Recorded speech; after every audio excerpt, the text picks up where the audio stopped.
Hello everyone, welcome to the course on Artificial Intelligence in Industrial and Management Engineering.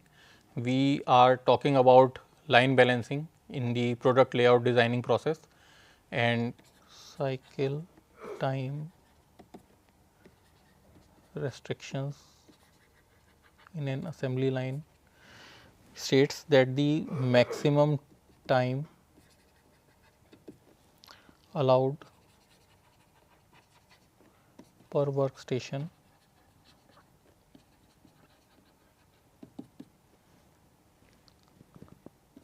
to meet the production quota.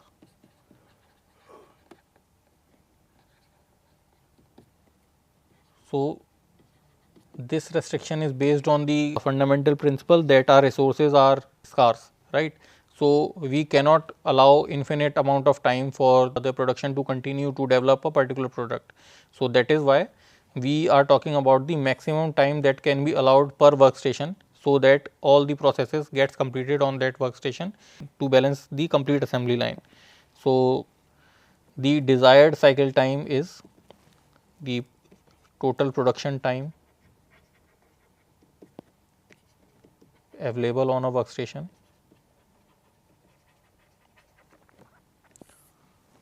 divided by desired units of output.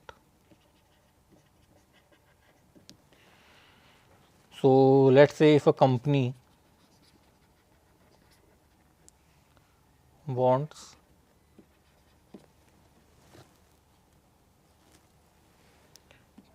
240 units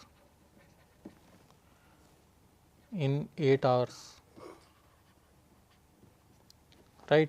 So, how can we calculate this desired cycle time? First, we need to calculate the total available time for the production, that is 8 hours. So, let us try to convert this into minutes. So, this is 8 into 60 divided by the desired units of output, which is 240 in this case.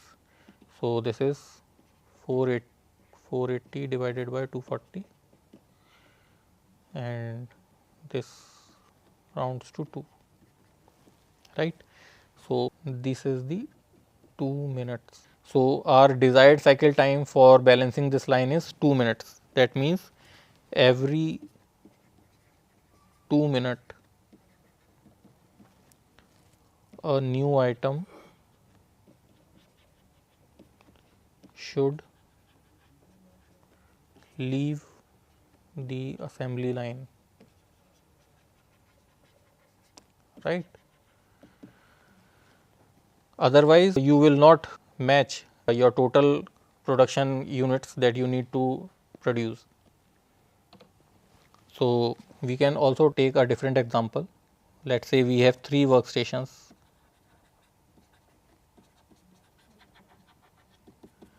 and will take 2 minutes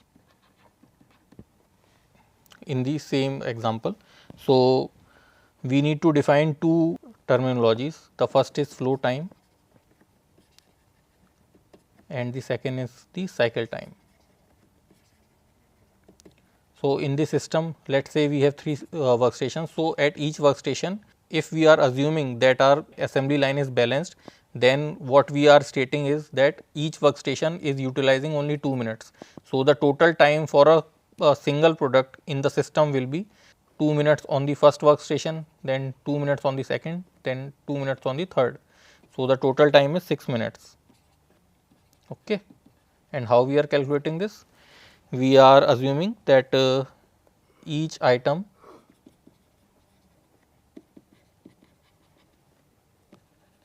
will take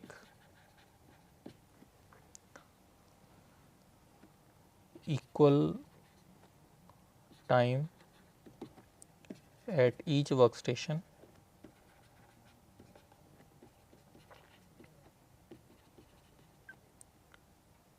which amounts to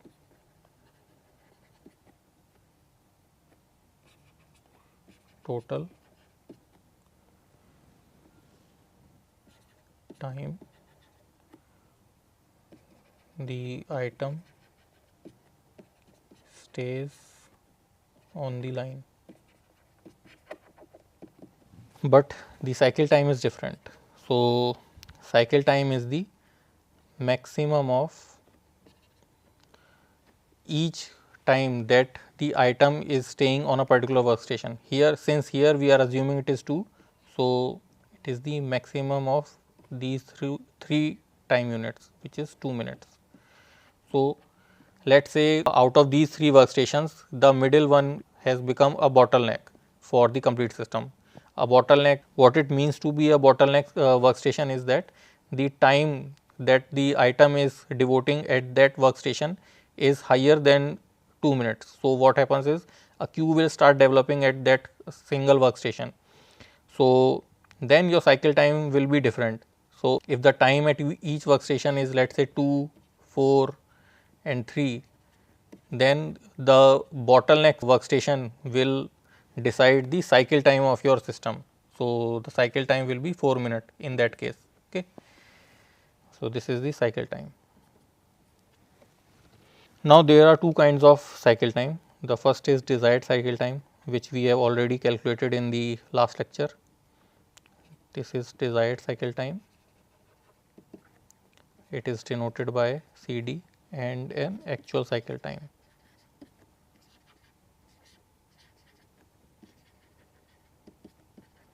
This is CA. So, this is based on the production quota that is allowed for the workstations to utilize, but the actual cycle time is based on the actual working of the workstations and if there are any bottlenecks. So, this is determined by the bottleneck station. So, if the actual cycle time is not equal to the desired cycle time, then we can either revise our production quota downwards, or what we can do is we can introduce parallel workstations for reducing bottlenecks. Okay.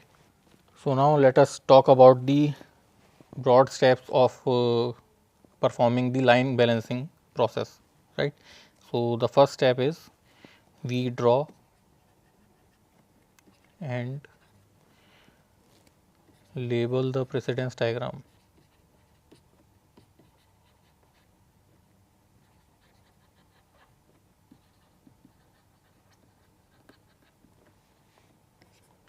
Second step is we calculate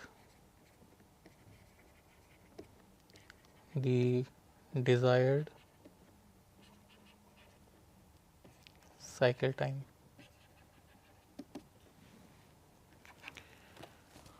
Third step is to calculate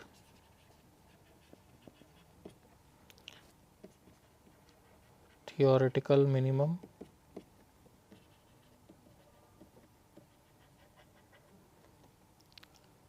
number of workstations.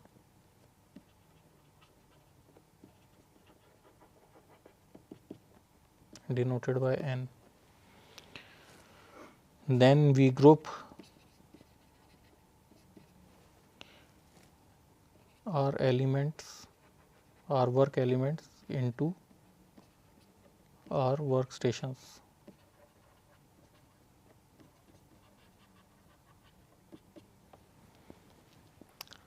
While respecting the constraints.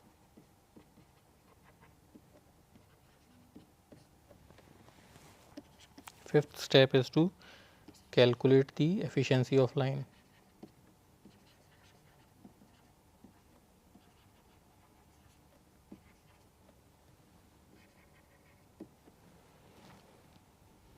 and sixth step is to adjust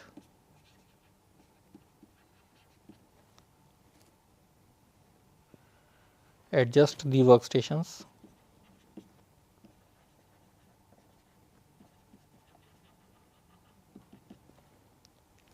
until acceptable efficiency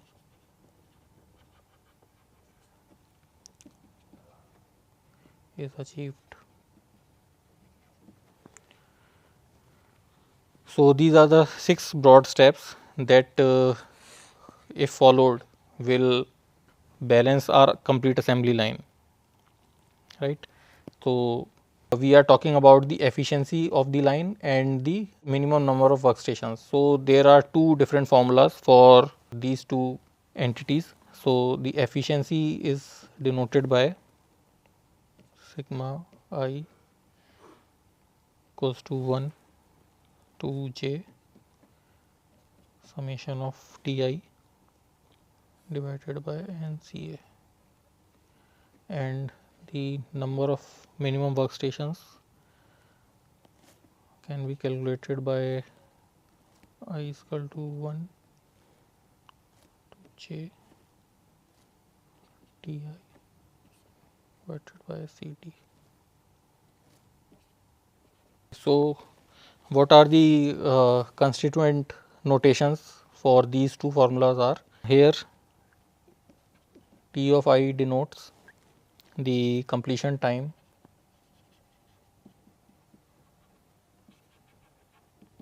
for element I, right. J denotes the number of work elements,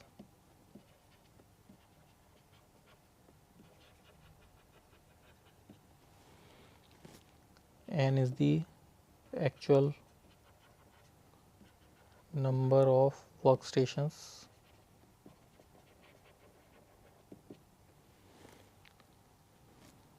Ca is the actual cycle time, which we have already discussed, and Cd is the desired cycle time.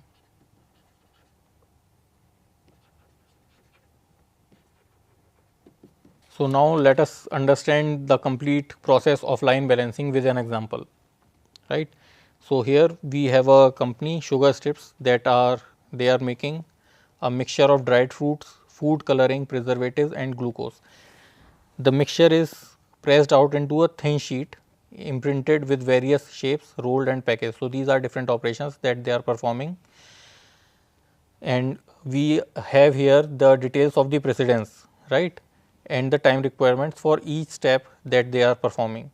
So to meet the demand, they need to produce 6,000 fruit strips every 40-hour week, right.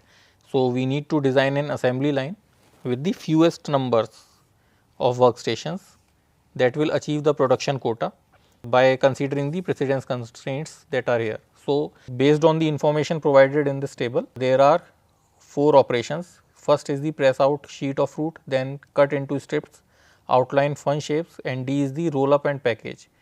And this table is showing the precedence as well. So the BS operation needs to be done only after the operation A is over, right. Similarly, C is also the operation that requires A to get completed first, but D is the operation which can only get started after completing operations B and C together, right. And the time to perform these operations are also mentioned here. So for the operation A it is 0.1, for operation C it is 0.4, and for B and D it is 0.2 and 0.3. So now let us try to follow the 6 broad steps that we have talked about, and out of those 6 steps, the first was to create the precedence diagram. So let us create our table again. These are the operations, then precedence, and finally the time. So the operations are A, B, C and D. nothing. A is the first operation, then B requires A to get completed, C also requires A, and D requires B and C. Time is 0.1, 0.2, 0.4 and 0.3. So we have talked about that regarding precedence diagrams, that they contain nodes and arrows, right. So let us now first create the operation A as a node. So this is operation A, and to start doing operation B, we need to first complete operation A. So the time requirement for operation A is 0.1, right, and let us write B here, and this is the relation of precedence diagram. So we are showing the relations between A and B with a directed arrow, right. Similarly, C also requires A to get completed. So C is also the operation that can only be performed after A. B requires 0.2 minutes and C requires 0.4 minutes. Finally, D requires the completion of both B and C. Okay. So this is D, and it requires both B and C, and this is 0.3. So this is our precedence diagram. Now in the next step, we will try to calculate desired cycle time, and the formula for desired cycle time was production time available and desired units of output. So this is production time divided by desired units. So in this example, we need to produce 6,000 units in 40-hour work week. So we can write 40 hours into 60 minutes per hour divided by 6,000 units. So this amounts to 2400 divided by 6,000, which is 0.4 minutes. So in 0.4 minutes, we require a complete product to get out of the assembly line. So this is the desired cycle time. The next thing is the number of workstations that are required.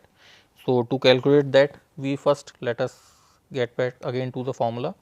So this is the summation of all the completion times of each element I divided by the desired cycle time. So this is sigma Ti divided by Cd, right. So the sum of each time for processing each operation is 0.1 plus 0.2 plus 0.4 plus 0.3, and our desired cycle time is 0.4. So this number is around 2.5. So we can round up this to 3 workstations. So overall we require 3 workstations to develop our assembly line, which will produce complete output in 0.4 minutes. Now let us create our precedence diagram again. So this was A, this was B, this was C, and this was D.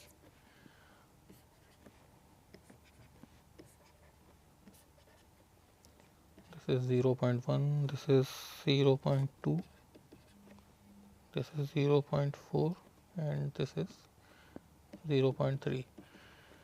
So while talking about the workstations and the cycle time, we learned that each workstations on an assembly line should be utilizing the same amount of time.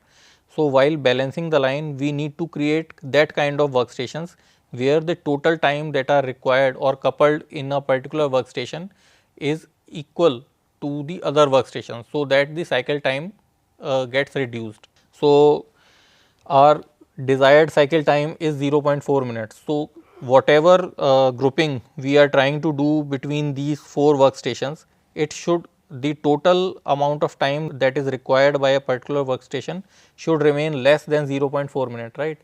So what we can do is, we can club A and B operation together. So the total time for this workstation where A and B process is happening is 0.1 plus 0.2.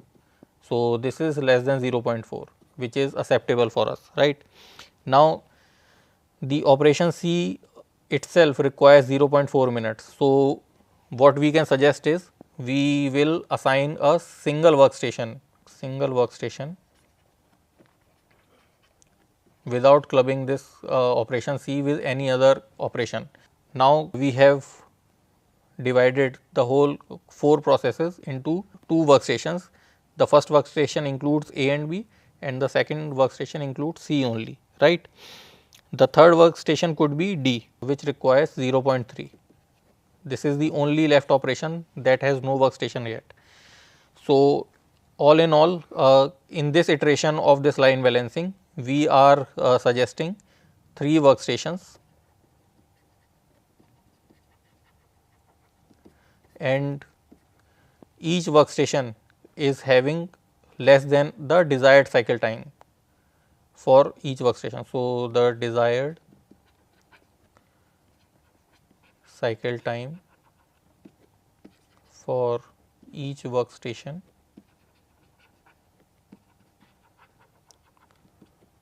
is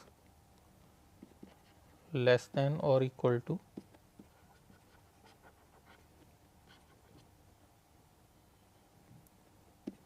the CD of the assembly line.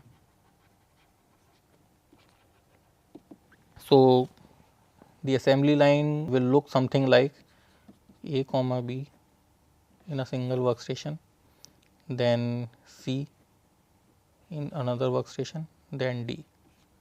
So, this kind of layout will take all the precedence constraints in it, and this follows all the precedence constraints, and it is also less than the desired cycle time. So, the input process will start from here and it will go to the workstation 1,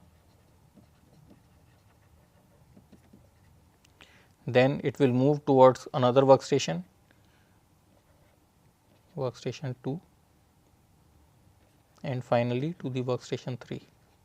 So, this was 0.3 minutes, then this is 0.4 and this is 0.3, right.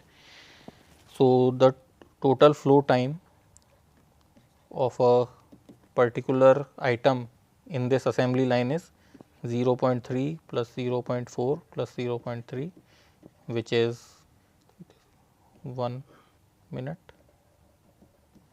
and cycle time is the maximum of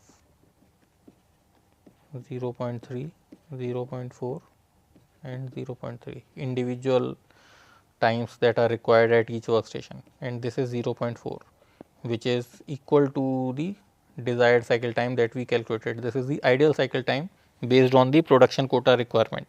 We can also calculate the efficiency of this designed product layout. So, we already know the formula for efficiency, which is the summation of all times that are required at each workstation divided by the actual cycle time into the actual number of workstations that we are designing. So, we can write here E is the sigma Ti divided by number of workstations into actual cycle time. So, this we can do the summation like 0.1,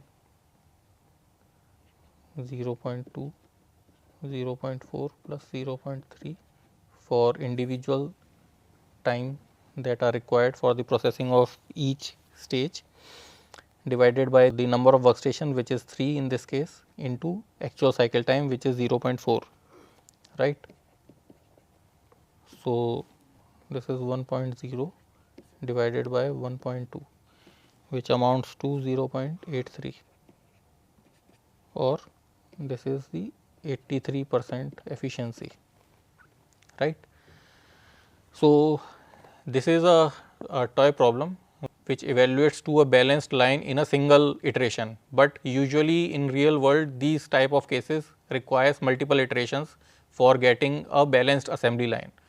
So, today we will stop here and we will continue further in the next lecture with the introduction to meta heuristics to identify the optimal solutions for usually large or hard problems that have a very large samples, that has a very large solution space, or very hard to identify the optimal solutions.